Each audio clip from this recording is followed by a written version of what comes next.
حضرت بل رحمۃ اللہ علیہ اور بابا شل۔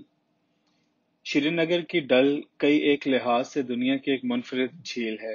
اس کے پرسکون پانیوں پہ تیرتے ہوئے کستورا مچھلیوں کی مانند مچھوے، چھوٹی بڑی بانکی بانکی چھیل چھبیلی بیڑیاں، شکارے، پہلوانوں کے ڈیل ڈول والے جہازی بجرے، کاغذ کی کشتیوں کی طرح دائیں بائیں ڈولتے ہوئے کاہو کے ڈوبے اور پرشکوہ بلند و بالا تیرتے ہوئے ہوٹل اپنی ایک الگ ہی دنیا بسائے ہوئے ہوتے ہیں۔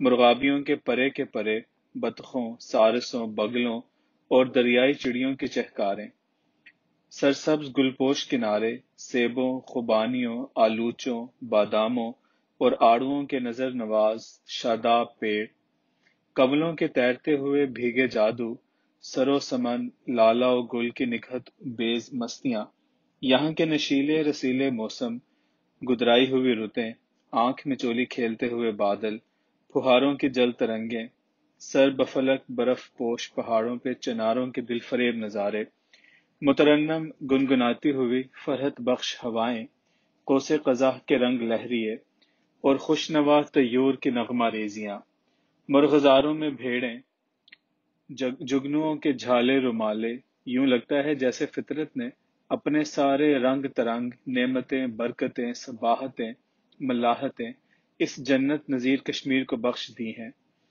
انسان قدرت کی اس ثنائی، فیاضی، دلکشی، دل ربائی کو دیکھ کر مبہوت رہ جاتا ہے، اور پھر بھیگی رتوں میں گوجریوں کے ٹپے، بول بولیاں سن کر اور ان کا سادہ مگر پرکار حسن و جمال محسوس کر کے یہیں مرنے جینے کو جی چاہتا ہے۔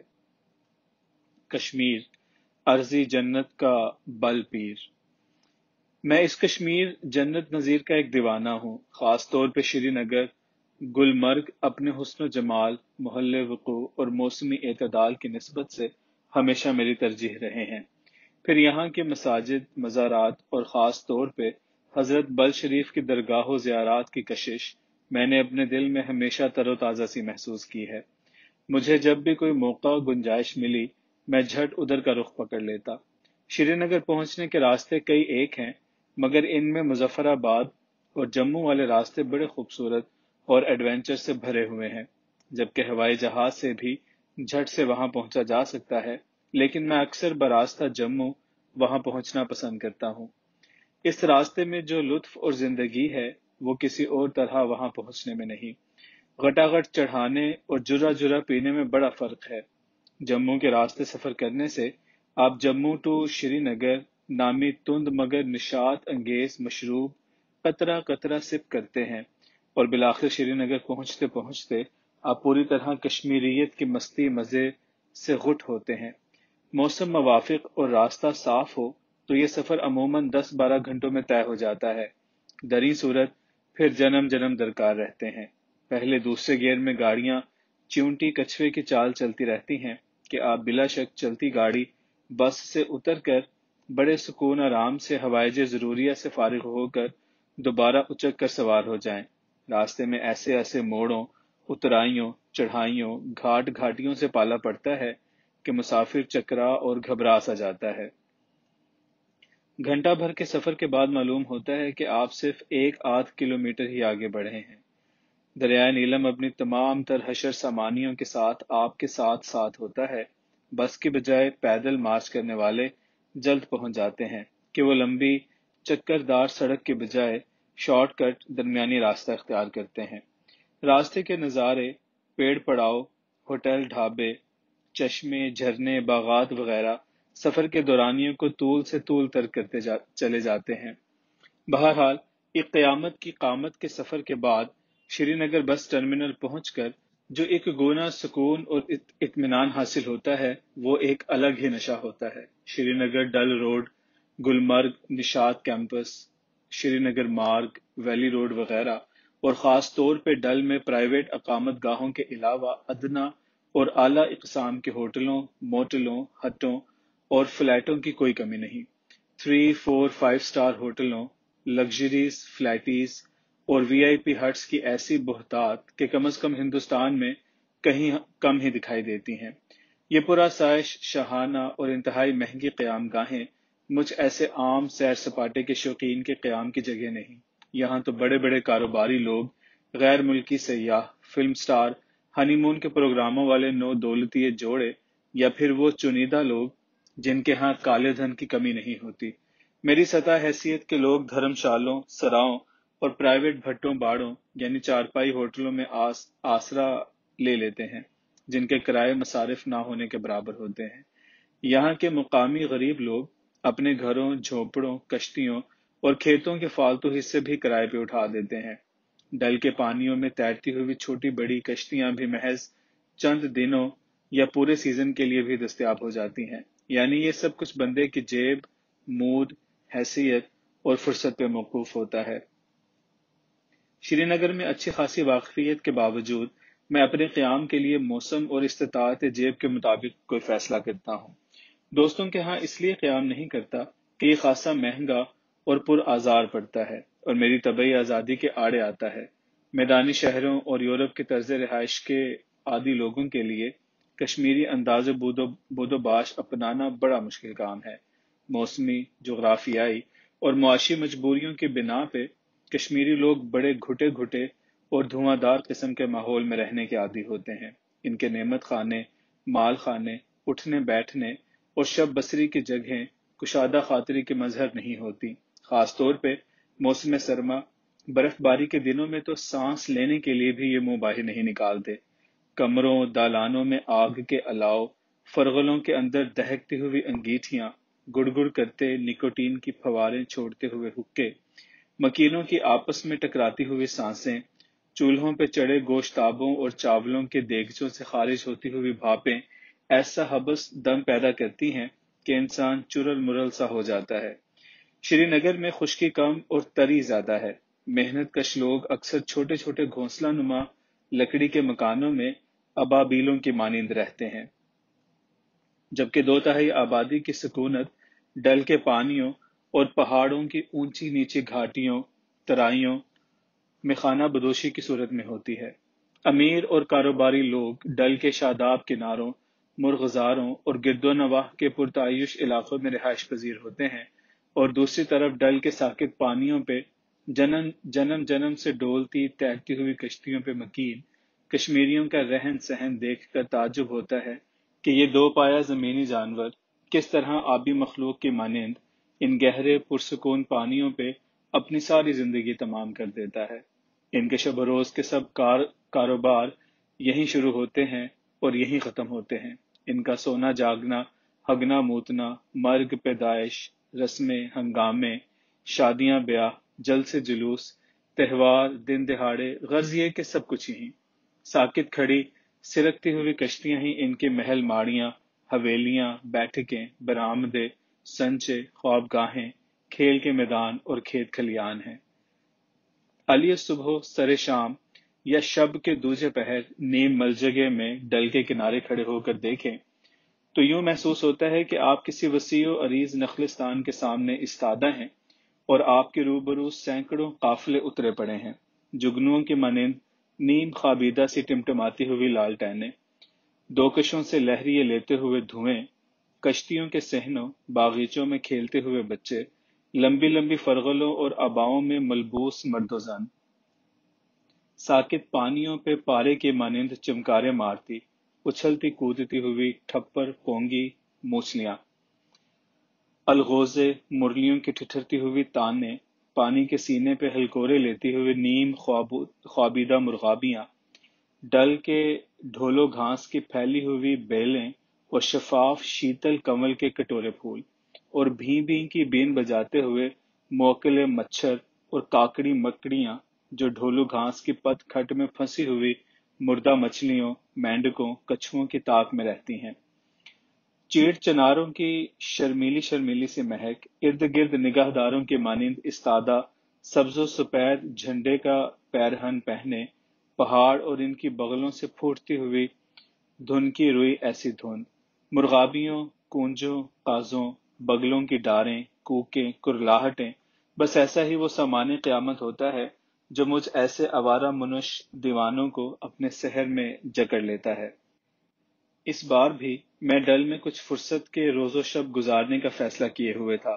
کلیار محلے میں اپنے ایک دیرینہ دوست گلزار احمد کلیار، جو ایک اشاعتی ادارے میں تالیف و تصنیف کا جز وقتی کام بھی کرتا تھا، کہ ہاں اپنا فاضل سامان رکھا، دستی ایک آدھ جوڑا کپڑے، صابن، تولیا اور کچھ کتابیں، رسالے، بسکٹ وغیرہ لیے میں ٹھیکیدار حافظ عطا عمر کے ہاں حضرت بل شریف پہنچ گیا۔ انہوں نے کمال شفقت و محبت سے ایک درمیانی سی کشتی کا انتظام کر دیا، ساتھ ہی کشتی کھینے کے لیے اپنا ایک حافظ شاگرد اور ایک سیانہ سا بچہ بھی جز وقتی خدمت کی خاطر تفویض کر دیا۔ ایسی کشتیاں اور شکارے بڑے سبک اور ایک خاص وضع قطع کے ہوتے ہیں۔ ایک خاص گوت کے ہنرمند کشمیری انہیں تیار کرتے ہیں۔ رواں پانیوں اور ٹھہرے پانیوں کے طریق تقاضے بڑے عجیب ہوتے ہیں۔ ان پہ پیرنے والی کشتیاں اور اسی نوع کی دوسری چیزیں بھی وزن، ساخت، لکڑی اور طول و عرض کے لحاظ سے بہت مختلف ہوتی ہیں۔ جن کشتیوں پہ بڑے بڑے کشادہ ہوٹل ہوتے ہیں، وہ کشتیاں ایک خاص کشمیری دیودار سے بنتی ہیں۔ بار برداری کے بیڑے بھی ایک خاص مخصوص لکڑی سے تعمیر ہوتے ہیں، جو وزن اور مضبوطی میں کھرے تانبے کی سی خاصیت رکھتے ہیں۔ رہائشی مقاصد کے لیے بنائی گئی کشتیاں بھی بڑی عجیب خصوصیات کی حامل لکڑی سے بنائی جاتی ہیں۔ موسمی اثرات، نمی، آگ کی تپش اور وقت کی گردش بہت کم اس پر اثر انداز ہوتی ہے۔ سیر و تفریح، کنارے سے دوسرے کنارے تک کی آمد و رفت، شکار، کشتیوں کے دوڑ کے لیے کشتیاں اپنی ساخت اور حجم، رنگ و روپ کی نوعیت سے جداگانہ ہوتی ہیں۔ کچھ مخصوص کشتیاں جو صرف نو بیاہتا جوڑوں کے لیے تیار ہوتی ہیں، جن کی زیبائش، روپ سروپ اور آسائشیں دیکھنے کے لائق ہوتی ہیں۔ کسی شاہی بجرے کا گمان گزرتا ہے، کسی نواب کے حجلہ عروسی میں کیا ہوتا ہوگا، جو کچھ عیش و طرب کا سامان، فرش و صائبان، بخور و پیچوان، سریری پردے، کافوری مومی شمادان، دمے کی دہلیز میں مترباؤں سازکاروں کا طائفہ، مؤدب سر نہوڑے حاضر باش، سرخ بانات کے انگرکھے، سفید گاڑھے پائجامے اور پیروں میں جودھ پوری مچدڑے۔ عروسی کشتی کے بیچوں بیچ سہ نشین پہ شش گوشہ مدگیری جالیوں والا گنبد نما کمرہ، اطلس کے چھٹے ہوئے پردے، چھتیوں محرابی ستونوں پہ قندیلوں کے کنول، کھویہ کے ہاتھوں مطلع لچ لچ کرتا ہوا بانسلا، کچے کولوں کی تھوتھی، کلیاں، سوسن اور سنبل کے شگوفے، گلاب اور گیندا کے پھولوں کی ڈالیاں، ڈل کے فراخ سینے پہ کسی راج ہنس کی مانند تیرتی ہوئی یہ خلوت گاہیں کسی ایسے خواب کا ایک دل نشین منظر پیش کرتی ہوئی دکھائی دیتی ہیں کہ جسے بار بار دیکھنے کو جی چاہے۔ کشتی اور کشتہ نیستی۔ میں نے حافظ صاحب کے وساطت سے چند دنوں کے لیے جو کشتی کرائے پہ حاصل کی، یہ شاید 18-20 فٹ طویل ہوگی۔ بقول حافظ صاحب، پچھلے 4 مہینوں تک یہ کسی عامل کی سپرداری میں تھی، جو رات دن اس کے درمیان میں ہوائی جہاز کے ہینگر کی طرز پہ بنے ہوئے قبے میں آسن جمائے پڑا رہتا تھا۔ اس قبے کا واحد دروازہ اکثر بند ہی دکھائی پڑا۔ دنیا کے ہنگاموں سے دور، ہر چیز سے بیگانہ، یہ دیوانہ نہ تو کسی سے بات چیت کرتا اور نہ ہی کسی سے کچھ مانگتا یا کھاتا پیتا دکھائی دیا۔ کہاں سے آیا، کون ہے، اس کا دین دھرم کیا ہے، یہ بھی کوئی نہیں جانتا تھا۔ بس کہیں سے کبھی ادھر آیا، کشتی کرائے پہ لی، لائسنس کی فیس جمع کرائی، ٹھیکیدار کا بھتہ بھرا اور منہ سر ڈال کر ڈل میں پڑ گیا۔ اس کشتی کا کوئی کھویا بھی نہیں تھا۔ ہوا کا جدھر رخ ہوتا ادھر کو ہو لیتی۔ جس ریوڑ کا کوئی رکھوالا اور جس عورت کا کوئی گھر والا اور جس پتنگ کی ڈور کسی کے ہاتھوں میں نہ ہو، وہ ایسی کشتی جس کا کوئی ناخدا نہ اترا ہو، اس کا شاید پھر خدا ہی حافظ ہوتا ہے۔ جدھر چل پڑی ادھر چلی گئی اور جہاں رک گئی وہیں اٹک پڑی، کبھی یہاں کبھی وہاں۔ ڈل بھر میں یہ کستورا مچھلی کی مانند لہر لہر، موج موج سونکتی پھرتی۔ سونا گھاٹ، مغل گارڈن، پولا درشن، حضرت بل، درگاہ ماٹی، سمانی پور، لاج سری، غرض یہ کہ گھاٹ گھاٹ کا پانی اور ماٹی پیتی اور چاٹتی رہتی۔ نہ کبھی کسی نے اس کا لنگر لٹکایا، نہ کسی نے اسے کہیں گھونٹے پہ بندھا دیکھا، اور نہ کسی کھوجو یا جھانکو نے اندر جھانک کر یہ پتہ لگایا کہ اس کے اندر ریشم کیڑے کے خول کی مانند بند قبے میں کیڑا بیٹھا ہے یا کوئی منش، وہ زندہ ہے یا لڑک چکا ہے، اسے منحوس بھوت پریت کا مسکن سمجھتے ہوئے انسان تو انسان، کوئی بگلا مرغابی تک اس کے نزدیک پھٹکنے سے اجتناب کرتے۔ البتہ اکثر پہاڑی ٹوڈل کوے اس کے کناروں ستونوں پہ متوحش سے بیٹھے دکھائی پڑتے۔ ان کے نشست اور اضطرابی کیفیت سے ایسا جان پڑتا جیسے ادھر کشتی میں کوئی برگزیدہ سا کوا مرا پڑا ہے اور یہ سب اس کی تعزیت پہ آئے ہوئے ہیں۔ یہ سب کچھ مجھے حافظ صاحب کشتیوں والے کے منشی سے معلوم ہوا تھا۔ منشی 1.5 گھنٹے سے اس پراسرار کشتی کے بارے میں مجھے معلومات بہم پہنچا رہا تھا، اور میں اپنی بدعادات سے مجبور اس کی داستان ترازی پہ پورے کان دھیان دھرے آنکھیں پھیلائے سن رہا تھا، کیونکہ اس کے علاوہ میرے پاس وقت گزاری کا کوئی راستہ بھی نہیں تھا۔ اس کے کارندے مچھر گام کے گھاٹ گودام سے یہ نادر روزگار کشتی لینے کے لیے گئے ہوئے تھے۔ منشی کو ذرا دم دینے کی خاطر میں نے یوں ہی پوچھ لیا، شیخ جی، ان عامل صاحب کا کیا ہوا؟ کیا انہوں نے یہ کشتی بیچ دی یا ان کا دیہانت ہو گیا؟ شیخ صاحب نے کشمیری سوٹی حقے کے ایک بھرپور کش کا دھواں اگلنے کے بعد کھانستے ہوئے بمشکل کہا، خان صاحب، یہ سادھو سنت عامل جامل قبیل کی چیزیں دیہات وہانت سے پیچھا نہیں چھوڑتی۔ مرگ موت تو خود ان سے شکل چھپاتی پھرتی ہے، بس یہ لوگ اچانک کہیں ایسے گمسم ہو جاتے ہیں کہ اپنا نشان تک نہیں چھوڑتے، پاتال میں اتر جاتے ہوں یا آکاش کی سیدھ اڑ جاتے ہیں۔ بس ایسا ہی کچھ اس کشتی کے عامل صاحب کے ساتھ بھی ہوا۔ 2-4 ہی لوگ ہوں گے جنہوں نے اس عامل صاحب کی صورتیاں دیکھی ہوگی۔ بس یہی قیاس کریں کہ کوئی تپسوی ہے جو کسی تپسیا جوخم میں جکڑا ہوا تھا، اسی کارن کوئی ادھر دھیان نہیں دیتا تھا۔ اتنا کہہ چکنے کے بعد شیخ صاحب اپنی حسب عادت یا ضرورت پھر حقے پہ جھک گئے۔ پٹھانوں اور کشمیریوں میں یہ عادت یا علت ہے کہ وہ سوٹی حقے یا نسوار کے بغیر تھوک بھی نہیں سکتے۔ آئے گئے کے تواضع ہو، شادی، مرگ یا گھریلو دربیلو مشاورت، جھگڑا، فیصلہ یا مصالحت، ان کی حقے کے بغیر بات نہیں بنتی۔ دھوئیں کے غلیظ طوفان سے امان طلب کرتے ہوئے میں نے پھر جرأت کرتے ہوئے پوچھ لیا، شیخ صاحب پھر؟ شیخ صاحب نے اپنی ڈھیلی ڈھالی آستین سے آنکھیں اور ناک بیک وقت صاف کرتے ہوئے کہا، پھر کیا؟ وہی پھر یعنی چڑیا اڑی ہوئی تھی۔ کئی دنوں سے لوگ دیکھ رہے تھے کہ سینکڑوں کوے کشتی کو گھیرے ہوئے کائیں کائیں کا شور مچاتے رہتے ہیں۔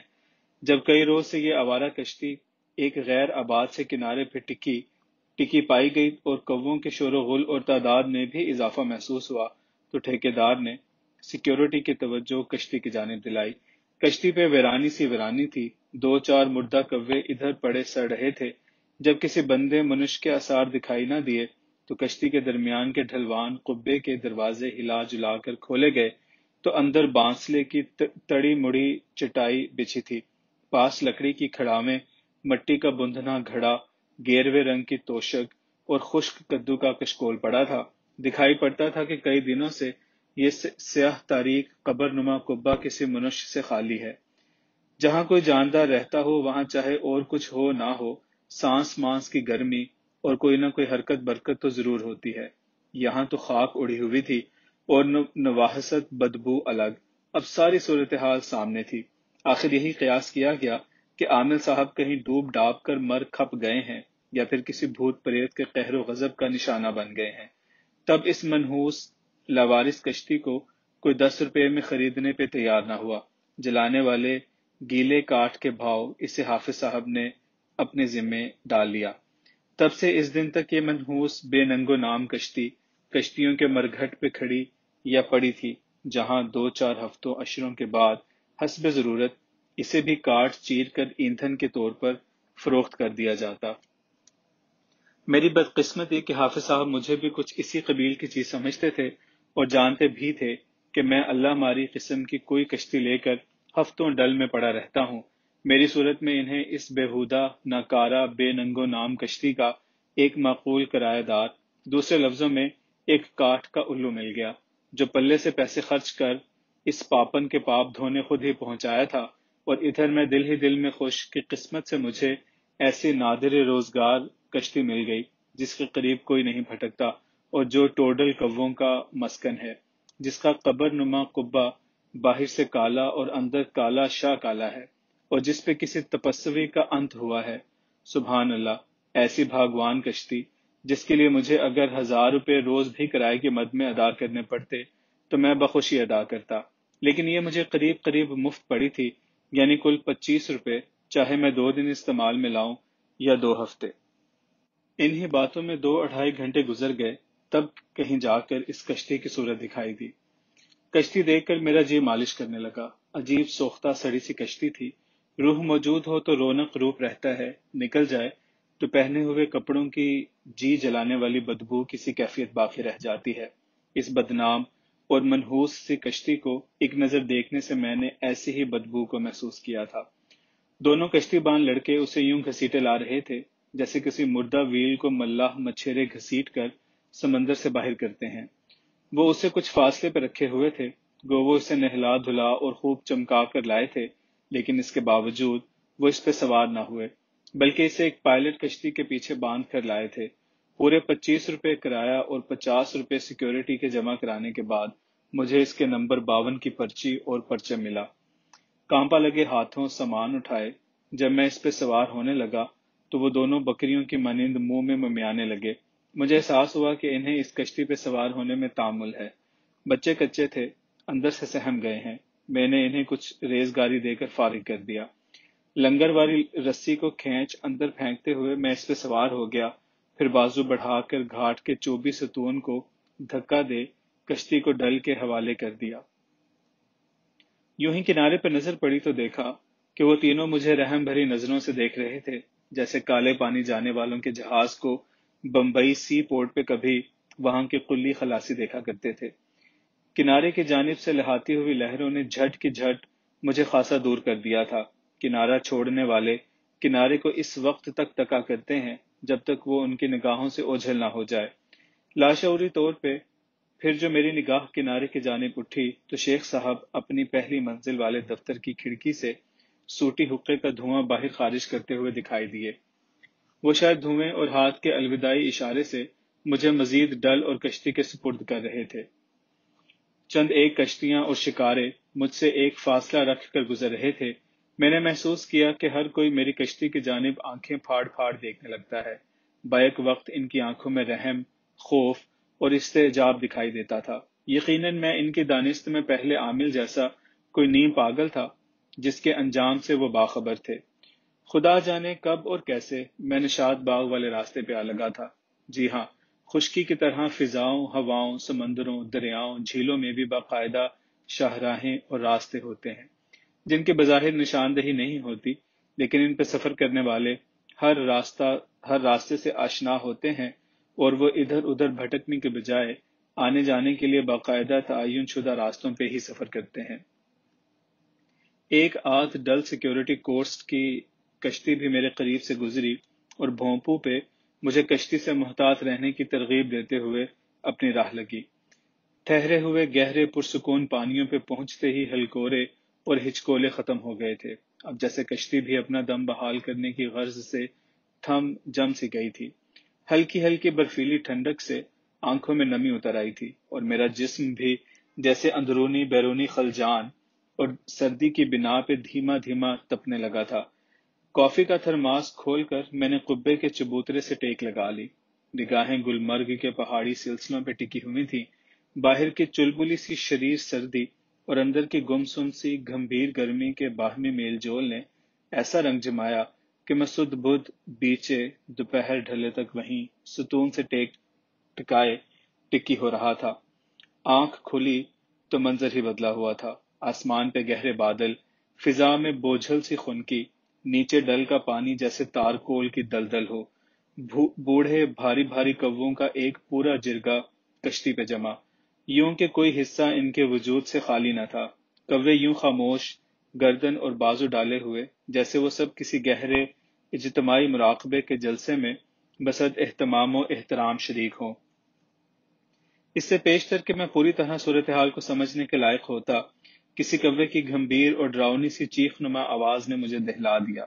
میں نے جانا کہ یہ ہیبت ناک سی آواز میرے اوپر یعنی قبے کی چھت سے آئی ہے۔ عجلت سے اٹھ کر اوپر دیکھا تو ایک بڑا سا کوا جو یقیناً ایک چھوٹے گدھ کے برابر تھا، گز گز بھر لمبے بازو پھیلائے اوپر بیٹھا سرخ سرخ آنکھوں سے میری جانب دیکھ رہا تھا۔ اس کی آواز پہ لبیک کہتے ہوئے باقی کووں نے بھی کائیں کائیں کا شور شروع کر دیا تھا۔ کانوں کے پردے پھٹنے لگے تو میں نے اپنا تھیلا گھسیٹتے ہوئے بھیڑے پٹ کو دھکیل کر قبے کے اندر چھلانگ لگا دی۔ گھپ اندھیرے میں نے ہاتھوں سے اپنا ارد گرد ٹٹولنا شروع کیا۔ کھردرے پٹھوں کی چٹائی میرے نیچے تھی، یا پھر چوبی پھٹے جن پہ نمی اور گھٹن کی وجہ سے نرم نرم بدبودار پھپھوندی سی جمع محسوس ہوئی۔ قبر نما یہ چھوٹا سا قبہ عین کشتی کے درمیان بنا ہوا تھا، اونچائی ایسی کہ عام قد کا آدمی بھی سیدھا کھڑا نہ ہو پائے، لیٹے تو پورے پاؤں پسارے نہ جاویں، روزن اور نہ کوئی دریچہ کھڑکی۔ ہاں، اوپر قبے کے ایک دود کش سا بنا ہوا تھا، ایسا کہ قدرے ہوا داخل ہونا چاہے تو داخل ہو جائے، پر روشنی کی کوئی کرن گھسنے نہ پائے۔ پٹ اچھی طرح بھیڑنے سے کووں کی کان کان سے قدرے نجات ملی۔ میں بھی آنکھیں موندھے پڑ سا گیا کہ اس کے علاوہ اور کوئی چارہ نہ تھا۔ طبیعت بوجھل، پیٹ خالی، باہر باد و بارہ، خوفناک قسم کے پراسرار کووں کی یلغار، اور پھر رات سر پہ، آس پاس بندہ نہ بندے کی ذات، ستم بالائے ستم کہ باہر ارد گرد کا منظر اور جگہ لوکیشن ایسی کہ جو پہلے ڈل کے حوالے سے بھی دیکھی نہ تھی، جیسے کشتی خود بخود بہتے بہتے کسی ایسی پراسرار جگہ پہ آ لگی ہو جو کسی کی نظر میں نہیں تھی۔ جنگ کے زمانے میں فوجیوں کی کمر پہ جو پٹھو ہوتے ہیں، ان میں جنگ کے دوران پیش آنے والے ہنگامی حالات میں اشد ضرورت کی ہر نمائندہ چیز مناسب مقدار میں موجود ہوتی ہے۔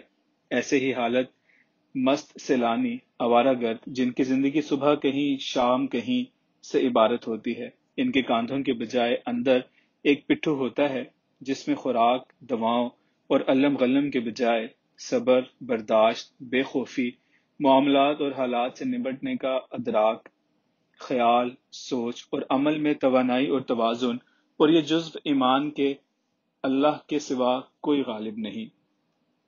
آگ ہو یا پانی، تخت ہو تختہ، تاریکی ہو یا روشنی، دشمن ہو یا دوست، امن ہو یا جنگ، درویش تنگ نہیں ہوتا۔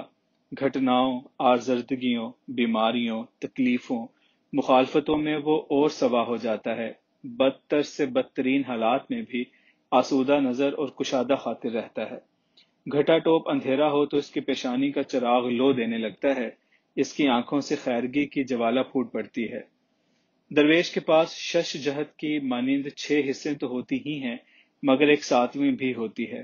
صحراؤں، دشوار گزار پہاڑوں کے لیے خصوصی طور پہ تیار کی گئی گاڑیاں 4 وہیل ڈرائیو ہوتی ہیں۔ ان کے پہیے بھاری، ٹائر مضبوط، چوڑے اور گہرے کھانچوں والے ہوتے ہیں۔